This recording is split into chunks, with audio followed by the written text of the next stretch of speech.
This episode is brought to you by Merrill. Join one of the most iconic names in wealth management, Merrill. You'll be part of a dynamic team of advisors and specialists working hard every day to grow their clients' wealth. And with the support of best-in-class research, advanced digital tools, and the resources of a global institution, it's truly an opportunity you can be bullish about. Learn more at careers.bankofamerica.com. Copyright 2024, Bank of America Corporation. Hey guys, welcome to this week's podcast episode. And I've got a fantastic guest for you today, Michael K. And he is a coach, he's an entrepreneur, he helps individuals with career transitions, and he does that in different facets. I'm really happy to have him on the show. And I think it's going to be a great addition to the audience looking to transition, whether it's abruptly or gradually. So, Michael, welcome. Thank you, Chris. It's a pleasure to be here. And this is such an area of difficulty for so many successful people to think about their next step. It's filled with lots of landmines, but it's definitely doable. Yeah, it's really interesting. So yeah, we'll talk about why that is, and especially for high income and the extremely intelligent, very educated individuals that the audience is. But briefly talk about who you are, how you got there, and how the audience can benefit from what you have to give to them today. Okay, I'll try and give you the brief and not too convoluted biography. I actually started my professional career as an accountant. I spent 10 years in public accounting and then decided I got really tired of looking backwards. Everything was based on history. And so a good friend of mine said, why don't you come and work with me? And he owned a financial services firm. And I didn't know anything about insurance or investments or things like that. It was just all, it seemed like this was forward thinking. What do people care about? Their futures, their values, the things that make them, that they look forward to. So looking forward was really enticing for me. And I went into that business with him, and I found out really quickly how that it was really based on selling stuff. The exchange of, if you buy this insurance or investment product from me, I'll do all this planning for you. And I wound up transitioning out of that model into creating my own firm, which eventually led to my financial life planning practice that I called Financial Life Focus, which was really based on the tenets of financial life planning, which is really all based on, what do you care about most? How do you put your head on the pillow at night and know that you're moving forward, and doing this without having to sell anything, charging a fee that covered everything that a client would like? And that was super satisfying. And about 2.5 years ago, I handed the keys to my partner, who's a young planner. His name is Jeremy Levin, who is brilliant and accomplished. And he was actually a student of mine while I was teaching at NYU. And he wound up coming on board with me and totally bought into our methodology of planning and how we can help people. And so I left a firm that had advisors in Boston and New York and California and Florida. And Jeremy is actually in Philadelphia. That was my background. And 2.5 years ago, actually 3.5 years ago, I started studying to become a certified life coach. And I figured I could continue my work helping people without having to talk about money, which I did for decades and decades. And I wrote 2 books about it, one for financial planners called The Business of Life, and the other was called The Feel Rich Project, which I wrote for consumers, and wrote dozens and I shouldn't say that, hundreds and hundreds of articles that I wrote for Forbes and other media outlets about planning and about focusing yourself on your decisions, on your values. In transition, I created a community that was aimed at successful, especially men who have the most difficulty in transitioning to life after career, that I call Chapter X. And the idea is to define, who are you when you're no longer your job, when you're no longer your title? And we spend decades and decades becoming masters at what we do, whether we're physicians, whether we're attorneys, accountants, whatever it is. And we have reached the stage of mastery. And when we retire, we go from mastery to novice in one day, because we're all novices at retirement. That's been my journey. And right now I I've created this community. I actually do a bi-weekly podcast called Chapter X, and I write 3 or 4 blog pieces a week. And I don't talk about money, but I do talk about the transition. And I've recently embarked on doing more speaking and keynotes and workshops for audiences who are want to know, how do I get there? How do I start thinking about these things? So that's what I'm doing. I guess the only thing that I left out of major concern is after a 50-year hiatus, I went back to playing trumpet. I was a pretty accomplished trumpet player in my youth and put it in the case for 50 years, and it took me 50 years to reopen it.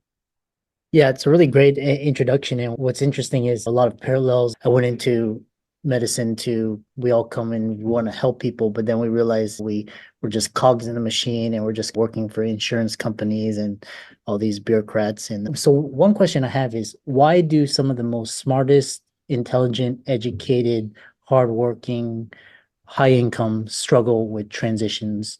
And why is it men in particular? Is there something just cultural, or talk about that?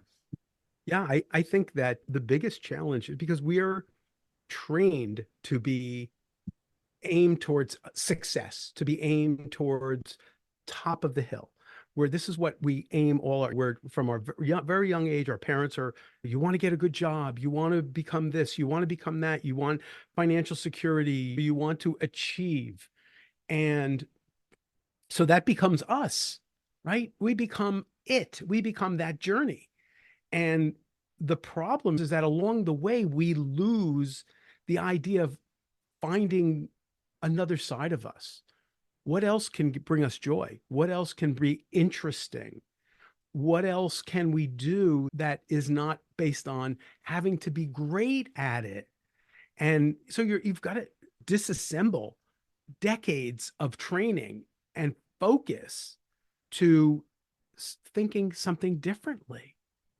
So it's really challenging for successful people to think other than the way that they've been trained all these years. Yeah, it's interesting. It reminds me of, because basically it's almost like you have to relearn. Yeah, it's hard to describe it this way, but it's almost you have to go back to square one and do all the things that made you successful in a different area, and knowing that you're not. So you have to earn your stripes again. It reminds me of an athlete or that gets injured and that's got to go to rehab, or athlete that suffers a career-ending injury and they have to reinvent themselves some other way. The next question is, so what sort of like mindsets help these individuals with these transitions? What are some of the most common negative sorts of negative thinking, and how can you reframe those perceptions? I think the first step is to go back and think about all the transitions you've experienced in your lifetime. And I think it's fair to say that every one of those transitions were uncomfortable. Okay. In the crucible of change, there is no comfort. There is just this feeling of, oh my God, like this is creating anxiety because I've got to navigate. I need new information. I need a new mindset. I need new habits. What are the tools that I need to go to this next step? What I say to people when I coach them or in my talk is the idea of you've gone through transitions before. Let's recognize them, and you've navigated them successfully. Otherwise, you probably wouldn't be in the position you are today if you weren't successful at it. So let's understand that it's just another transition. This one comes with an extra kind of boatload of issues because of identity. We identify ourselves by our career. I'm a lawyer. I'm a doctor. I'm a executive. I'm a this. I'm a that. And when you're in your next chapter, post career, you're none of those things. You're you. So I asked the question, who were you before you were your job? Were you interested in things? Were you curious? Were you adventuresome? Were you willing to explore and try new things? And then the idea of saying, can you do something without the expectation that you're going to be good at it? But it might just be ready for for it fun. It might be fun. It might be interesting. It might be purposeful. And I got an email from one of the members of the community today, and he was reading the New York Times article that just came out yesterday about different people weighing in on retirement. And and a lot of it was about joy. What's joyful? What's fun? What's interesting? What's different? Instead of this idea of I must be seen as this. So a lot of it is ego driven. So, what do we get at work? We get our ego strokes. We have socialization. We have things that we find meaningful and purposeful. And we have routine. Right now, the next day, one retires, and I really don't like the word retirement. Richard Eisenberg, writer for so many great outlets, he calls it unretirement. The idea of what can I try? And if I don't like it, I'm not going to do it. Yeah. Yeah. Yeah, and it's such a great point because what's interesting is because I'm spending the summer here in Europe, and like it's really a cultural shift because in the West we're defined by how much we make or what we do as a living, and here when you introduce yourself, nobody asks you what your occupation is. That's sometimes months into the relate. They're more interested in who you are. And what's interesting is I started introducing myself as a creator, and that spurs up a lot more interesting questions as opposed to, oh, I'm a XYZ or I'm a doctor, or this and that. It's just who you are and the skills, and people are more civil and they want to see what you can genuinely offer as opposed to manipulating, like you said, ego and status and all of these things that we associate with status in the West. Next question I have is, what is Chapter X and how do you help coaching the men in the audience in transition? How should they begin to think about post-career transitions? And how can they start preparing for Plan B? Yeah. Uh, as I said, Chapter X was the community I created that's of no cost to anybody. I do a monthly Zoom meeting where guys come on, and I have three rules. Number one is we don't talk politics, we don't talk sports, and I don't care what you're drinking, what's in your glass. So we talk about real things like legacy. At our last meeting, we talked about happiness. How does the idea of happiness change from the time that you're, say, 30 or 35 to how you are today at 65 or 60 or 70? What do you look at? And the idea of came out about contentment. It's not looking for happiness, it's looking for contentment and satisfaction in how one lives their life. The expectation. So I'll give you, maybe I'll veer off a little bit to the side. The idea when we're working in our work career, and we know that we're working from 8 in the morning till 8 at night or 9 to 5 or whatever that cycle is, and we're, but, and we have a structure. And if you're in corporate America, that's right. Who do you report to? And what's your responsibilities? And all these things are very well laid out. The next day, all that's wiped away. And you're left there going, what am I supposed to do? Who am I? What you're untethered. So the idea is, how do you approach this from the standpoint of, I call it aggressive inquisitiveness. What can I try? Like a great example, when I've talked to people and they say, what are you going to do when you retire? I'm going to play golf. And oh, I'm going to play golf 365 days a year, like for the next 30 years. That's it. I Yeah. said, okay, that's fine if that's what you want to do. But what happens if you have a bad hip or your knee goes out or it's raining? What are you going to do? Sit on the couch and watch Oprah? There's got to be more to it than that.